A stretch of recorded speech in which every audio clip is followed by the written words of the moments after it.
In this video, friends, I will show with you step by step how to cancel VRChat Plus subscription. So friends, if you have Steam account, go your Steam subscription. As you can see here, check out all the subscription.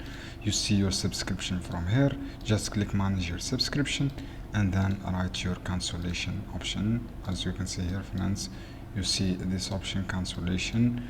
Just go to your Steam account and you see find here option, guys. If I make this screenshot, you find option here, a cancellation process from here. If you have on MetaQuest, guys, just open your phone, the top three line, and then go your subscription. First step, log in your account and go to subscription and click cancel your subscription through your Meta. Just from Meta, log in your account and then go to three line. You see three line like this, friends. As you can see here, you see this three line from here and then click cancel subscription.